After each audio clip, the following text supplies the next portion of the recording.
صلوات بھیجیے محمد آل محمد پر. آئیے بس اپنے مضمون کی طرف ہم آ گئے. مرجعیت کا تسلسل آپ کو بتا رہے ہیں نا, تعریف بتا رہے ہیں کیسے ایک کے بعد ایک, ایک کے بعد ایک. لفظ مرجعیت نہیں آیا, لیکن اب آہستہ آہستہ آنا شروع ہوگا. تاریخ بنتی ہے نا, اصطلاحات آتی.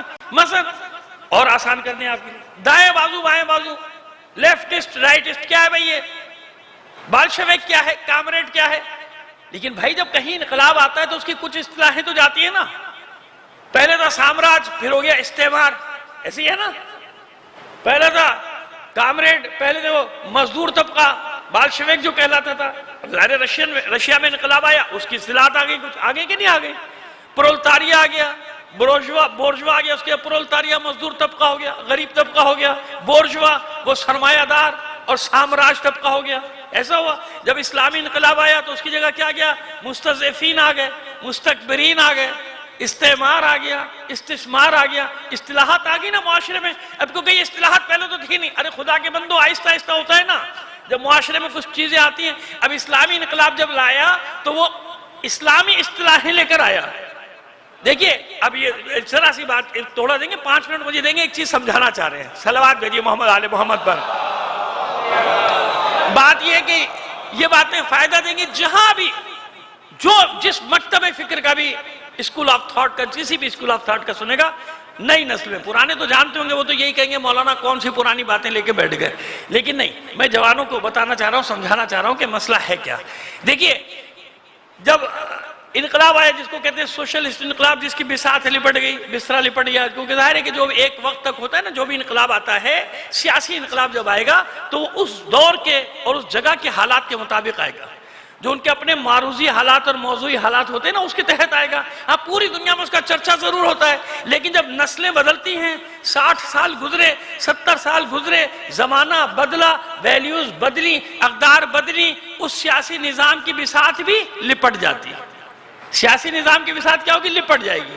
لیکن جو قرآنی اصطلاحات ہیں وہ بوسیدہ نہیں ہوتی نا, وہ پرانی نہیں ہوتی. بس سمجھانا یہ چاہ رہے کہ بورژوا طبقہ یعنی وہ سرمایہ دار, کارخانے دار, استحصال کرنے والا طبقہ. پرولتاریا کس کو کہتے تھے, یہ جناب مزدور طبقہ, پسا ہوا طبقہ. جب اسلامی انقلاب آیا تو غریب اور امیر کی اصطلاح نہیں آئی, مزدور اور کارخانے دار کی اصطلاح نہیں آئی, کسان اور زمیندار کی اصطلاح نہیں آئی. اصطلاح کیا آئی, مستکبر اور مستضعف, مستکبرین اور مستضعفین. یہ اصطلاحیں کہاں سے آئیں؟ یہ انقلاب کے رہبر اور رہنما اپنے پاس سے نہیں لائے, سیاسی نہیں, یہ قرآن کی اصطلاح تھی. کیا مطلب ہے مستکبر؟ 2 منٹ میں سمجھا دیتے ہیں. مستکبر ایک غریب بھی ہو سکتا ہے, ایک امیر بھی ہو سکتا ہے. اللہ یعنی ظالم, یہ سمجھے کہ ظالم ضروری نہیں کہ خالی امیر ہو. بھئی ابھی غریب کے پاس کچھ نہیں, اسے دے کے دیکھو نا. جب اسے دے کے دیکھو گے تو معلوم ہوگا. شہید باقر الصدر نے لکھا ہے نا رسالتنا میں یا اقتصادنا میں لکھا, کسی ایک کتاب میں لکھا, یاد نہیں, 30-35 سال پہلے پڑھا تھا, شاید 40 سال پہلے پڑھا تھا تو لیکن واقعہ مجھے یاد ہے. انہوں نے لکھا تھا کہ ہارون رشید کو برا بھلا کہنے سے پہلے سوچو تو صحیح کہ اس کی حکومت تھی کتنی بڑی.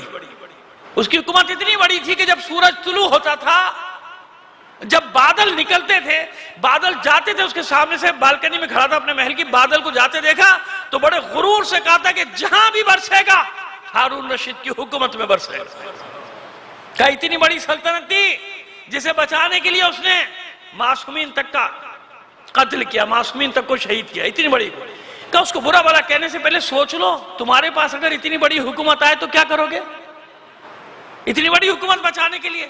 آج سمجھ میں آ رہی ہے آسانی سے بات کہ چھوٹے چھوٹے منصب, وزارتیں, حکومتیں بچانے کے لیے لوگ اپنا دین, ایمان سب بیچ دیتے کہ نہیں بیچ دیتے, عقیدہ بیچ دیتے کہ نہیں بیچ دیتے. عقیدے کی پرواہ نہیں ہوتی, دین کی پرواہ نہیں ہوتی, اس کی پرواہ ہوتی ہے جس نے منصب دیا ہوا ہوتا ہے, جس کے ساتھ لوٹ مار میں شرکت کا معاہدہ ہوتا ہے.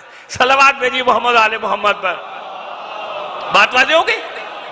جس کے ساتھ لوٹ مار کی شرکت کا معاہدہ ہے. ابھی آپ کے سامنے آیا کہ نہیں آیا؟ صبح شام دیکھتے ہیں, سمجھنے کی بات ہوتی ہے. بس یہ ہے وہ معیار. یہ مت دیکھو غریب ہے کہ امیر. فکر فرعون والی ہے کہ نہیں ہے؟ فرعون کے لشکر میں سپاہی بھی تھے, افسر بھی تھے, تو سپاہی کون تھا؟ غریبی تھا نا, لیکن فرعون کا ساتھ دے رہا تھا. یعنی فکر فرعونیت والی تھی. اور اگر مستضعف چاہے سرمایہ دار ہو مسلم بن اوسجہ کی طرح حسین کے ساتھ آئے گا تو مستضعف ہوگا. زہیر بن قین سے بڑا کوئی سرمایہ دار نہیں تھا کوفے میں، زہیر بن قین کی طرح حسین کے ساتھ آئے گا تو مستضعف ہوگا. جناب عبداللہ ابن جعفر طیار کی طرح اپنے زمانے کا سب سے بڑا سرمایہ دار لیکن مستضعف ہوگا. تو مستضعفین یعنی مظلوموں کے دوست، چاہے امیر ہو مظلوموں کا دوست ہے. جب اسلامی انقلاب آیا تو یہ اصطلاحات لے کر آیا، سرمایہ دار اور غریب کی نہیں، کارخانے دار اور مزدور کی نہیں، بلکہ مستضعف اور مستکبر. تو جو مظلوموں کا ساتھ دے گا وہ ہے مستضعف، اور جو ظالموں کا ساتھ دے گا چاہے غریب ہو وہ ہوگا مستکبرین میں سے. صلوات بھیجیے محمد آل محمد پر.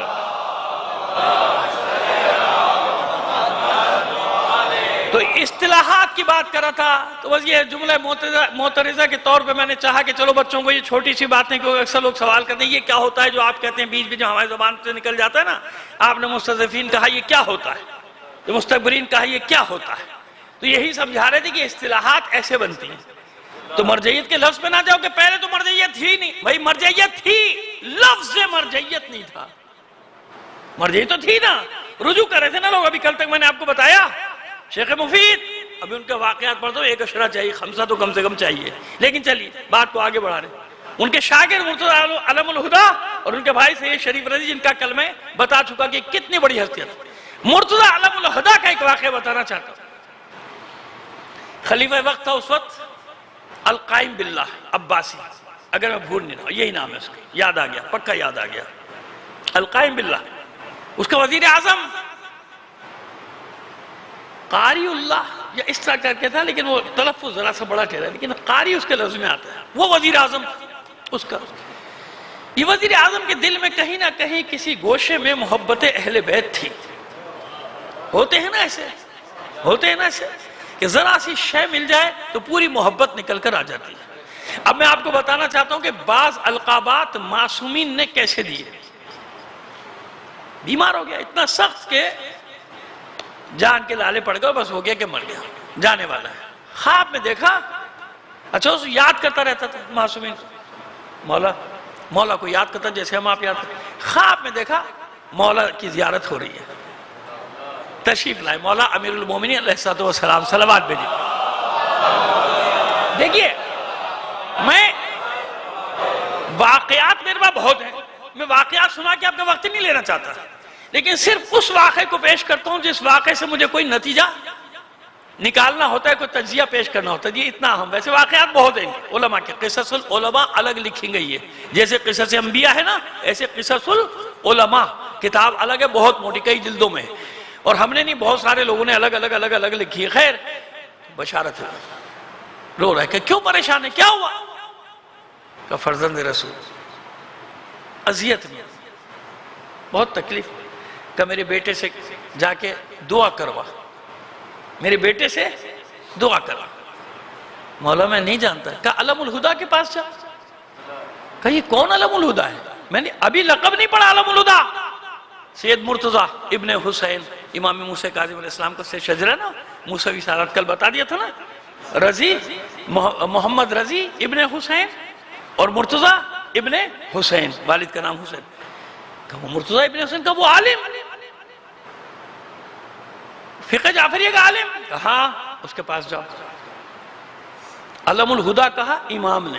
کہا علم الہدا کے پاس جاؤ. اور آپ کو معلوم ہو گیا نا کہ وزیر اعظم ہے، یہ کوئی گھر کا آدمی نہیں ہے کہ جس کو پلانٹ کر لیا گیا ہو کہ میرے مجمع میں جب آنا، شاگردوں کے درمیان آنا تو ایسے ایسے اپنا خواب سنانا کہ میں نے استاد آپ کے بارے میں یہ خواب دیکھا. ایسے میں نے بڑے استاد دیکھے جن کے شاگردوں کو صبح شام خواب آتے تھے استاد کے لیے، اور جب استاد پہ برا وقت آئے تو کوئی خواب دیکھنے والا کھڑا نہیں تھا وہاں پہ. آپ نے بھی جانتے ہوں گے، دو چار کو تو جانتے ہوں گے، کراچی میں بھی بڑے بڑے گزرے جن کے چاہنے والے بڑے بڑے خواب دیکھتے تھے ان ظالموں کے لیے، ان ملونوں کے لیے. صلوات بھیجیے محمد آل محمد پر.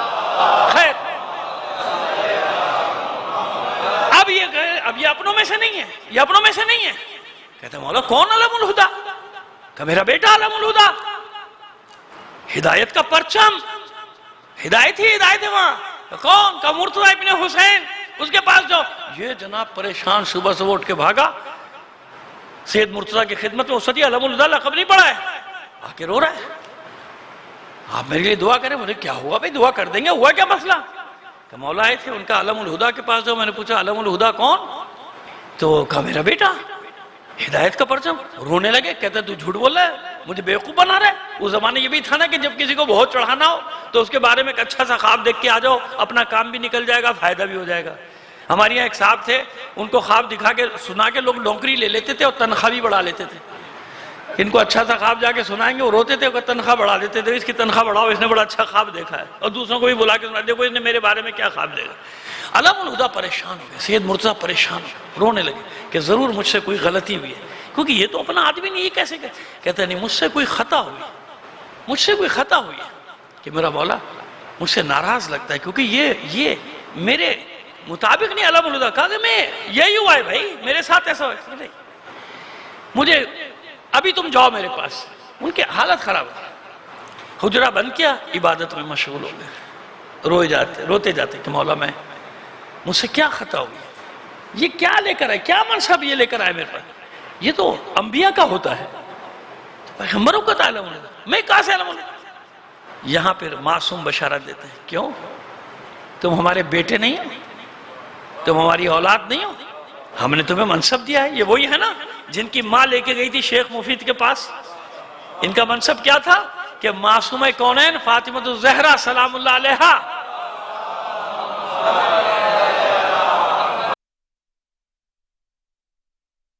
مجھے بتائیے کہ ان علماء کا ثواب کیا ہے. ایسے تو نہیں معصوم کسی کو اپنا بیٹا کہہ رہا ہے, کسی کو بھائی کہہ رہا ہے. کل میں نے بتایا نا شیخ مفید کو کیا کہا, امام زمان اخی معتمدی فقیہی, میرا بھائی, میرا قابل اعتماد, میرا فقیہ, یعنی میرے مکتب کا فقیہ, میرے راستے کا فقیہ. میرے فقیہ کا یہ مطلب نہ سمجھ لیے کوئی لے لو وہی امام کا فقیہ بنا دیا. ہمارے یہاں غلط سمجھتے ہیں جلدی, صحیح بات سمجھتے ہیں دیر سے. صلوات بھیجیے محمد آل محمد پر. اب آئیے یار, جزاک اللہ بھائی, بہت اچھا. دو چار کو جھپکی آ رہی ہوگی, وہ جھپکی دور ہو گئی. صلوات بھیجیے بلند آواز سے محمد آل محمد پر. اب آئیے, ایک ہستی کا تعارف, ایک صدی پہلے گزری, ایک صدی پہلے, آپ کی صدی, قدوۃ العلماء. اس لیے بتا رہا ہوں کہ یہ نہ سمجھے گا کہ یہاں والوں نے کچھ بھی نہیں کیا, یہاں والوں نے کیا کیا, یہاں والے تو کچھ بھی نہیں کرتے. اب بتائیں کیا کیا آپ کو. علی گڑھ میں ایک علمی تحریک شروع ہوئی, حضرت سر سید احمد خان, اور سر سید احمد خان رضوی سادات تھے, یاد رکھیے گا. خان سے یہ نہ سمجھے گا کہ وہ سید نہیں تھے. یہ خان, میر, میرزا, یہ سب القابات ہوتے تھے جو زمانے میں دیے جاتے تھے. جیسے خلیفہ سادات. اب خلیفہ سادات کہتے ہیں, خلیفہ سادات نقوی بھی ہیں, رضوی بھی ہیں, کیونکہ خلیفہ لقب ہوتا تھا. جیسے پٹیالہ کے ہمارے بہت مہربان, بہت اچھے ہمارے تعلقات بھی ملنے, ہمارا ان سے ملنا جلنا بھی ہے, سب جاتے بھی وہاں, تو ہم بھی حیران ہوتے تھے وہ خلیفہ کہا تھے, سید ہیں آپ تو نقوی سادات ہیں. معلوم کہ نہیں, خلیفہ ایک لقب ہوتا تھا جو دیا جاتا تھا, وہ آج تک جہاں بھی استعمال ہو رہا ہے. خیر جناب, تو سمجھ میں آ گئی. جیسے چودھری سادات, ارے بھائی چودھری کہاں, سید کہاں, لیکن نہیں اپنے گاؤں کے یا اپنے علاقے کے چودھری ہوتے تھے بھائی, مانا کہ جناب وہ پنچایتوں کے فیصلے کرتے تھے, ہیں سید, لیکن چودھری ان کے نام کے ساتھ لگا ہوا ہوتا تھا. اس لیے بتا رہے ہیں کہ آج کل یہ بچوں کو یہ سب چیزیں معلوم نہیں, کوئی بتانے والا بھی نہیں ہے. تو اب جناب ایک صلوات بھیجیے محمد آل محمد پر. تو اس سر سید احمد خان لقب اور یہ سب چلا آ رہا تھا, اور سر سید احمد اصل میں کیا تھے, رضوی سادات میں, سر سید احمد رضوی. تو علی گڑھ کی علمی تحریک شروع ہوئی اور فتوے لگنا شروع ہوئے سر سید احمد پہ, کفر کے فتوے لگے نا. اسی ہندوستان میں سارے کافر ہے, کافر ہے, کافر ہے, انگلش پڑھاتا ہے, بعد میں خود پڑھا رہے ہیں اپنے بچوں کو, اور ایسا پڑھا رہے ہیں کہ ہمیں تو کہہ رہے ہیں ناجائز ہے, اب بچوں کو بھیج رہے ہیں امریکہ. اب بھی کچھ لوگوں کے وہیں ہیں, یورپ میں ہیں, امریکہ میں, وہ جہاد نہیں کرتے, دوسروں کے بچوں کو جہاد کرا رہے ہوتے ہیں. معلوم ہے نا آپ کو, بڑے بڑے نام ہیں ماشاءاللہ, بہت بڑے بڑے نام ہیں. تو سر سید احمد کے پیچھے پڑ گئے, لیکن سر سید احمد جانتے تھے حالات کے مطابق, اجتہاد تھا اس کا, جانتے تھے کہ آگے چل کے بڑی مشکل ہو جائے گی اگر جدید تعلیم مسلمانوں نے حاصل نہیں کی. آپ جزوی اختلاف کر سکتے ہیں, میں نے مکمل تحریک کو پڑھا ہے, مجھے کئی جگہ اختلاف ہے, کوئی بات نہیں, میرا حق ہے, لیکن بطور کلی جو سوچ ہے, سوچ سے اختلاف نہیں کریں. سوچ اس کی اپنی جگہ صحیح ہے, نیت اپنی جگہ ٹھیک ہے. وہ کیا ہے کہ بھئی اگر جدید تعلیم حاصل نہیں کریں گے پیچھے رہ جائیں گے معاشرے میں. آگے آنے والا دور ایسا ہے نا. ابھی آپ سرکاری اسکول میں بیچارہ وہ پڑھاتا ہے جس کے پاس بالکل کوئی وسیلہ نہ ہو, ورنہ ہر ایک کی کیا خواہش ہوگی, مولوی کی بھی یہ خواہش ہوگی بھائی دوسرے اسکول میں بڑا ہونا کرے گا کیا بچہ. سمجھ میں آ رہی ہے ہماری بات. حالات تو سر سید احمد خان نے حالات کو سمجھا. آگے چلے. اب آئیے قدوۃ العلماء سید کلب صادق ابن کلب حسین. اب آپ کے ذہن آگے تو ڈاکٹر کلب صادق نہیں, کلب صادق اول کی بات کر رہا ہوں. یہ ڈاکٹر کلب صادق نہیں, یہ تو اس کلب صادق کی آنکھوں کا نور ہے, اسی کا پوتا ہے. یہ کلب صادق, ڈاکٹر کلب صادق جن کو ایک ایک بچہ جانتا ہے, تعلیم کے میدان کا سرخیر. اور اختلاف کر سکتے ہیں آپ, ایک دو میرے عزیز ہیں, پر بھی ایک دو چیزوں میں مجھے اختلاف کرنا میرا حق ہے, لیکن اصل بات جو ہے اس سے کسی کو اختلاف نہیں. بتاتے ہیں کیا ہوا. ان کا ذکر نہیں کرے, ڈاکٹر کلب صادق کا ذکر بھی نہیں کرے, لیکن کوئی آپ کے ذہن فوراً وہاں گئے جب میں نے کہا کلب صادق, اس لیے میں نے بتایا کہ نہیں یہ وہ نہیں, بلکہ ان کے دادا قدوۃ العلماء آیت اللہ سید کلب صادق, لیکن مشہور تھے وہ آقا حسن کے لقب سے. کس لقب سے مشہور تھے؟ آقا حسن. آقا حسن کہا جاتا تھا, قدوۃ العلماء ان کو کہا جاتا تھا. اور خاندان وہی غفران مآب جس کا میں ذکر کرا چکا, وہ الگ سلسلہ, اس میں جائیں گے تو لمبا چوڑی بات, جو کام کی بات بتانی.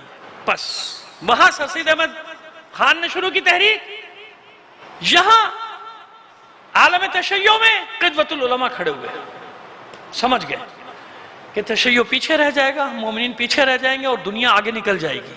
عالم ہے, مجتہد ہے, آیت اللہ ہے, مرجع تقلید ہے اس زمانے کا. جمع کیا کچھ لوگوں کو, مومنین کو, انگلش اسکول بناؤ, کالج بناؤ. آج تک وہ موجود ہے, یونیورسٹی بننے جا رہا ہے اب ماشاءاللہ. یہ وہ لوگ تھے جو 100 سال پہلے کام کر کے گئے, بناؤ. اب ادھر جناب بنانے کا اعلان کیا, ادھر جناب فتوے آنے شروع. یہ کیا ہو گیا, یہ مولوی صاحب کو کیا ہو گیا, یہ تو غلط کام ہے, یہ تو ناجائز کام ہے. کھڑے ہو گئے نا سارے, اپنے بھی کھڑے ہو گئے, لیکن وہ کہا جو دنیا کہہ رہی ہے کہنے دو, کالج بناؤ. اور کالج بنا, اور بعد میں جو مخالفت کر رہے تھے اپنے بچوں کو داخلہ دلوانے کے لیے لائن میں لگے ہوئے تھے کہ داخلہ دلواؤ. اس کی نظر تھی نا, وہ جانتے تھے, کہتے کسی کی پرواہ نہ کرو, کالج بناؤ. آنے والا زمانہ جو زمانہ آ رہا ہے, ورنہ اس میں تمہاری قوم, ہماری قوم بالکل پیچھے رہ جائے گی, پیچھے رہ جائے گی. تو یہ عالم تھا اور کوئی نہیں تھا. آج تک وہ کالج, وہاں بہت بڑا کالج, بلکہ لکھنؤ کا سب سے بڑا کالج موجود ہے, اور وہاں سے بڑے بڑے لوگ جیسے علی گڑھ سے نکلے, ایسے اس کالج سے, لکھنؤ کے کالج سے بڑے بڑے نام, وہ نام الگ ہیں, جا کر لینا شروع کروں تو وہ سب نکلو. اس کے پرنسپل بھی بڑے بڑے رہے, بڑی بڑی شخصیتیں پرنسپل رہے. بیچ میں اس پہ زوال بھی آیا جب ظاہر تقسیم وغیرہ ہوئی, لیکن اس کے باوجود اب جا کے پھر ماشاءاللہ 2-3 کیمپس یونیورسٹی بننے گیا. میرا خیال اب تک بن بھی گیا ہوگا, وہاں تک پہنچایا. پہلا کام. دوسرا کام, یتیم خانے بنوائے, یتیم و بیواؤں کی سرپرستی کے لیے آج تک وہ سلسلہ جاری, ان کے بنائے ہوا سلسلہ. اس کے لیے اوقاف رکھوائے تاکہ حکومتیں آتی رہیں جاتی رہیں, یہ چلتا رہے. جیسے کالج کا اوقاف رکھوایا, جیسے کالج میں مثال کے طور پہ ایک کوٹا مخصوص کروایا کہ اتنے % یہ داخلہ ہمیں ملے گا. حالانکہ اتنے % آبادی بھی نہیں مانتی تھی, مگر اس کا فائدہ کیا ہوا کہ آج تک کوئی بچہ بغیر داخلے کے نہیں رہ سکتا. اسے معلوم ہے کہ مجھے یہاں تو داخلہ مل ہی جائے گا. یہ ساری چیزیں قانونی طور پہ کر کے گئے, بنوائی. پھر اس کے بعد آل انڈیا کانفرنس بنائی. کیوں؟ ایسا نہ ہو کہ سیاست میں پیچھے رہ جائیں, زمانہ آگے نکل جائے. یہ اس آل انڈیا کانفرنس کا نتیجہ تھا کہ بڑے بڑے رہنما, رہبر پیدا ہوئے, ایسے ایسے رہنما پیدا ہوئے جنہوں نے پاکستان کی تحریک میں سب سے آگے بڑھ کر حصہ لیا. یہ کسی کا اور کا کام نہیں تھا, یہ ایک مولوی کا کام تھا, یہ مرجع تقلید کا کام تھا, یہ ایک آیت اللہ کا کام تھا, یہ ایک مجتہد کا کام تھا جو دیکھ رہا تھا 100 سال آگے, دیکھ رہا تھا کہ کون سا زمانہ آنے والا ہے. آپ سمجھتے ہو ایسے ہی مولوی ہوتے ہیں. آپ نے سمجھا کہ وہ مولوی کو کیا پتا, وہ والے مولوی جن کا میں پہلی مجلس میں آپ کو اشارہ کر چکا, آپ نے سمجھا سر نہیں, ان کی نظریں تھی, وہ دیکھ رہے تھے کہ آگے کون سا زمانہ, اور آگے چل کر اسی کا پوتا ہے یہ ڈاکٹر کلب صادق. اس کلب صادق کے پوتے کا نام ہے. یہ خون کا اثر بھی ہوتا ہے, سمجھ میں آئی بات, یہ خون کا. ہاں ایک ظاہر سرحدوں کے اختلاف کی وجہ سے ہمارا پاکستان ہے, ہمارے لیے جو کچھ ہے وہ ہمارا ملک ہے بھائی, سیدھی سی بات ہے. ان کے لیے ان کا ملک ہوگا, تو اختلاف ہے. دو چار جگہوں پہ، لیکن اختلاف کا مطلب یہ تھوڑی کہ آپ کسی کی اچھی باتوں کو، اس کے اچھے کارناموں کو سرے سے رد کر کے اٹھا کے پھینک دیں۔ صلوات بھیجیے محمد آل محمد پر۔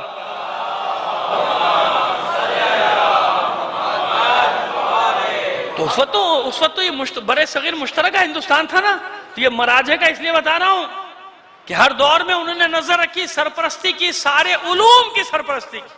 جیسے آج ہمارا مرجع تقلید، جتنے بھی مرجع، ایک نہیں، رہبر معظم ہو یا آیت اللہ العظمیٰ آغا سیستانی ہو، سب کا ایک ہی، اور انہوں نے تو حکم دیا، آغا سیستانی کے پاس جو کیا حکم دیا کہ جاؤ کالج بناؤ، جدید تعلیم دو، انجینئر بناؤ، ڈاکٹر بناؤ، ضرورت ہے مومنین کو اس بات کی، مسلمانوں کو ضرورت ہے، کوئی میری طرف سے پوری اجازت ہے جاؤ بناؤ، یہ سب نہیں بتاتا کوئی کہ مراجع کس طرح سے حکم دے رہے ہیں جدید تعلیم کی۔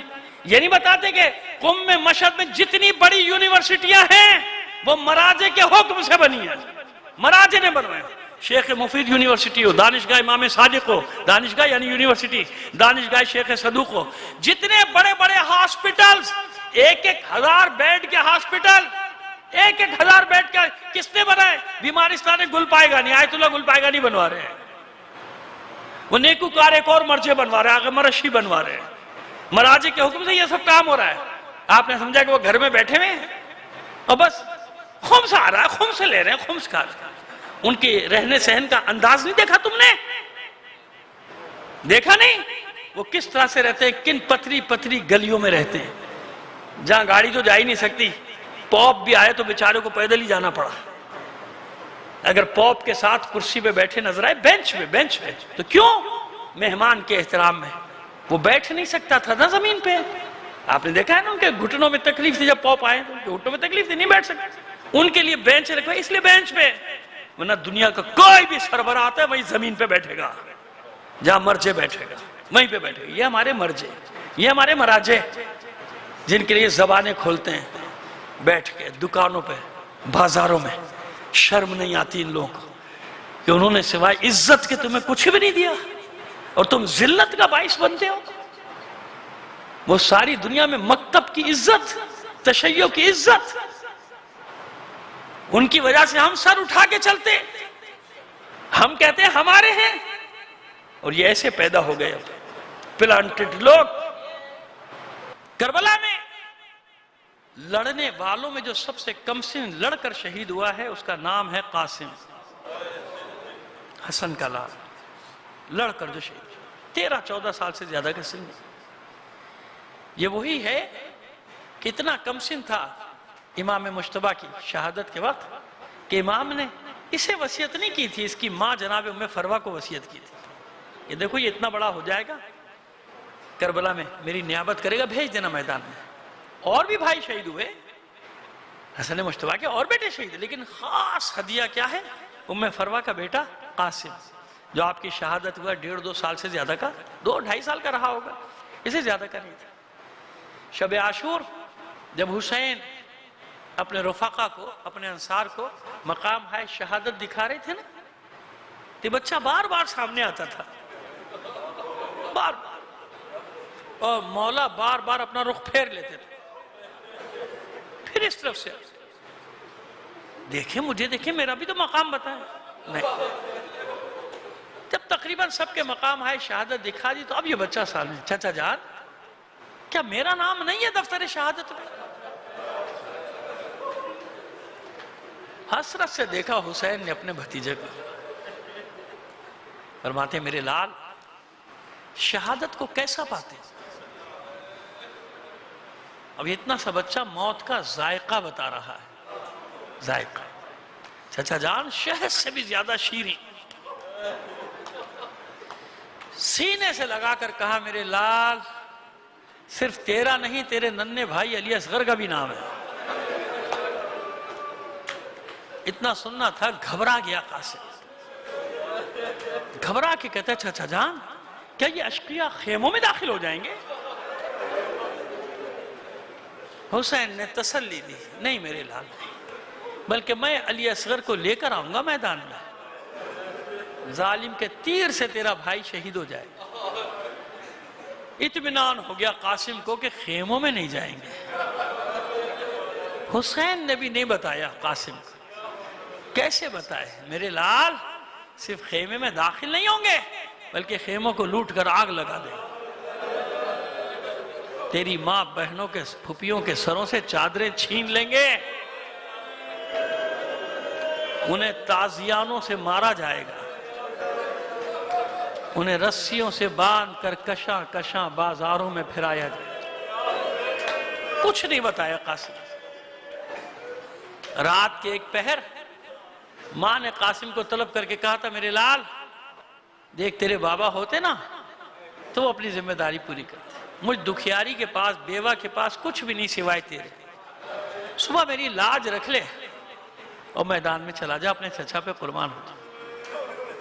قاسم کہتے ہیں مادر گرامی چچا عباس کا شاگرد ہو صبح تو ہونے دیجئے. صبح ہوئی بار بار قاسم جاتے تھے مگر اجازت نہیں ملتی تھی. ظہر کا ہنگام تھا جب روتے ہوئے مادر گرامی کی خدمت میں آئے. ماں نے سینے سے لگا کیا میرے لال گریا کیوں کرتا ہے؟ کہ مادر گرامی اتنی بار جا چکا ہوں مگر چچا جان مجھے اجازت نہیں دیتے میدان میں نہیں جانے دیتے. تسلی دی نہیں میرے لال تجھے اجازت ملے گی تو جائے گا میدان میں. کہتے ہیں کہ بازو پہ لگا ہوا تعویذ کھول کر دیا. بیٹا یہ تیرے بابا نے آج ہی کے دن کے لیے وصیت لکھی تھی. جا یہ لے جا اپنے چچا حسین کی خدمت میں تجھے اجازت ضرور ملے گی. قاسم نے بابا کی تحریر کو دیکھا سر پہ رکھ کے دوڑا. چچا جان یہ میرے بابا کا خط آپ کے نام. حسین نے بھائی کی تحریر کو دیکھا آنکھوں سے لگایا وہ سے مضمون پڑھا آنکھوں سے آنسو جاری ہو. یہی تو لکھا ہے اے میرے بھائی حسین قاسم کو روکنا نہیں یہ میرا خاص ہدیہ ہے اس کو میدان میں جانے دینا. دیر تک گلے سے لگا کے روتے رہے قاسم. کہتے ہیں کہ اپنے ہاتھ سے سجایا اپنے ہاتھ سے دوش پہ ابا ڈالی کمر میں شمشیر کو حمائل کیا صافہ باندھا پٹکا باندھ کے پھر امامہ سر پہ رکھا. شہزادہ لگ رہا تھا قاسم شہزادہ لگ رہا تھا. اور جب خیمے سے نکلا ہے نا مبہوت ہو گئی تھی سب مبہوت ہو گئے تھے آنکھیں خیرہ ہو گئی تھی حسن کے محلقہ کو دیکھ کے حسن کے لخت جگر قاسم کو دیکھ کے ایسا حسین چہرہ. تو بتائیے جس کو دیکھ کر دشمنوں کی نگاہیں خیرہ ہو جائیں ماں کے لیے وہ کیسا ہوگا. روتے روتے حسین نے قاسم کو سوار کرایا. معبود دیکھ رہا ہے نا اپنے جگر کے ٹکڑوں کو کس طرح میدان میں بھیج رہا ہوں. اتنا کم سن تھا قاسم کہ دونوں پیر ٹکتے نہیں تھے رکعت. کبھی ایک طرف جھک کے اپنا توازن برقرار کرتے تھے کبھی دوسری طرف جھک کے. عباس نے بھی دیکھا بڑی حسرت سے دیکھا نمی ہے آنکھوں میں عباس کے. قاسم بیٹا دھیان سے لڑنا ہے. مسکرا کے کہتا ہے چچا جان بس آپ میری جنگ دیکھیے گا. میں نے پڑھا ہے عزاداروں میں نے پڑھا ہے تو آپ کو سنا رہا ہوں. حسین عباس علی اکبر تینوں ایک بلند مقام پہ کھڑے ہو گئے تھے قاسم کی حوصلہ افزائی کرنے کے لیے.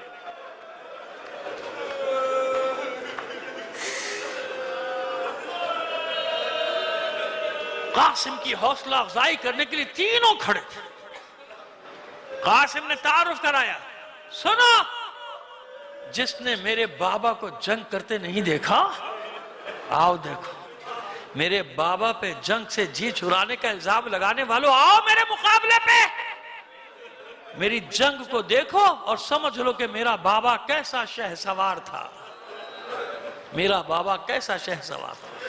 قاسم کے تیور دیکھے پسر سعد نے اپنے لشکر کے سب سے مشہور پہلوان ارزق کو حکم دیا، جا اس ہاشمی جوان کا سر کاٹ کے لا۔ معاذ اللہ بڑی حقارت سے دیکھا ارزق نے قاسم کی طرف، یہ بچے کے مقابلے میں مجھے بھیجتا ہے؟ 4 بیٹے اس کے آئے تھے اس کے ساتھ، ایک کو حکم دیا جا اس نوجوان کا سر قلم کر کے لیا۔ قاسم کے مقابلے پر آیا، حسن کے لال نے ایک ہی وار میں سر تن سے جدا کر کے پھینک دیا۔ ادھر اس کا سر گرا، ادھر وہ جہنم میں گیا، ادھر قاسم نے پلٹ کر دیکھا اپنے چچا عباس، حسین، اپنے بھائی علی اکبر کی طرف۔ بچے جب کوئی کارنامہ کرے تو تعریف چاہتے ہیں نا، داد چاہتے ہیں نا اپنے بزرگوں سے۔ اور جو ہی پلٹ کر دیکھا، حسین نے کہا مرحبا میرے لال، آفرین میرے لال۔ اسی طرح عباس نے کہا مرحبا قاسم، کتنا کیسا زبردست وار کیا۔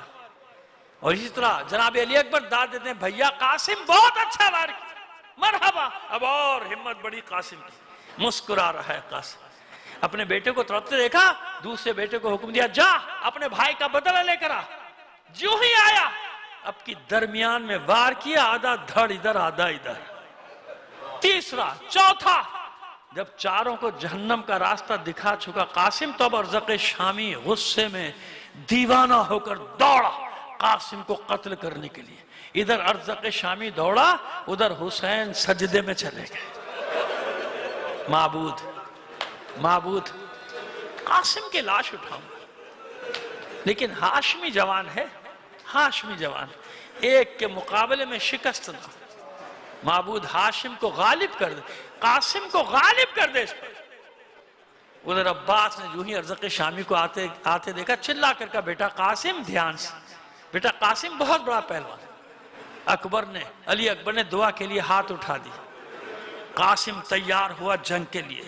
جو ہی ارزق شامی قریب آیا، جنگی حربہ استعمال کیا، ایک وار کیا، درمیان سے 2 حصے کر دیا، جہنم میں پہنچایا۔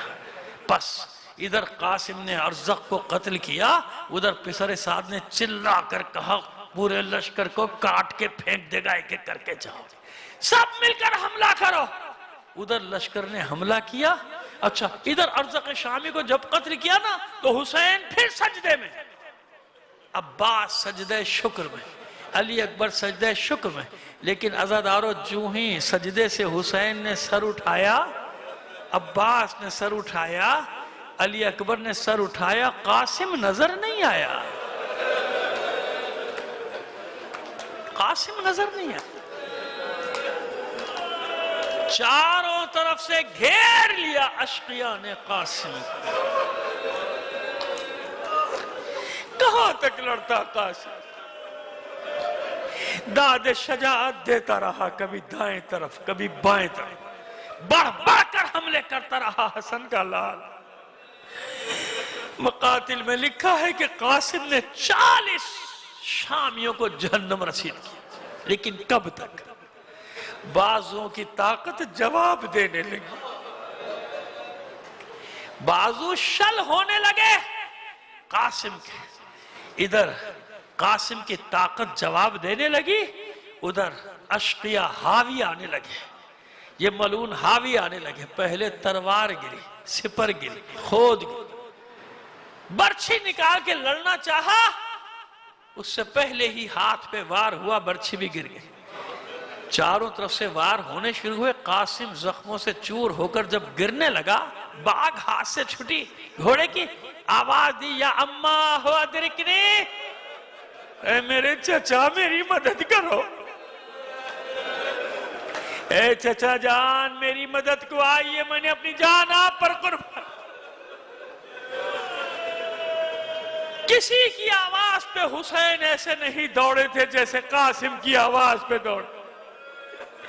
میرے لال میں آ رہا ہوں، میرے قاسم میں آ رہا ہوں۔ حسین دوڑے، عباس دوڑے، علی اکبر دوڑے، قاسم درمیان میں ہے، نرغہ عادہ میں ہے۔ انصاف کرو کیسے نکالے حسین؟ حملہ کیا ہے تینوں نے تاکہ کسی طرح قاسم کو نکالا جائے۔ جب میدان صاف ہوا، ادھر خبر پہنچ گئی خیمے میں، فضہ نے خبر دے دی، بیبیوں ام فروا کے خیمے میں جمع ہو جاؤ، اس کا بیٹا قاسم آ رہا۔ ام فروا نے سجدہ شکر کیا، اطمینان سے بیٹھی کہ اب میرا مولا حسین میرے بیٹے کی لاش لے کر آئے گا۔ ادھر حسین نے ابا کو بچھا دیا زمین پہ، مولا ماں انتظار کر رہی ہے قاسم کے لاشے کا، کہاں ہے قاسم کا لاشا؟ حسین ادھر سے کچھ اٹھاتے ادھر سے کچھ اٹھاتے، ایک گٹھڑی کی شکل دی، گٹھڑی اٹھائی،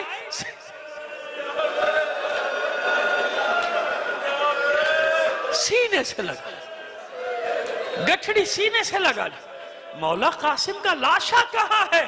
ماں انتظار کر رہی ہے۔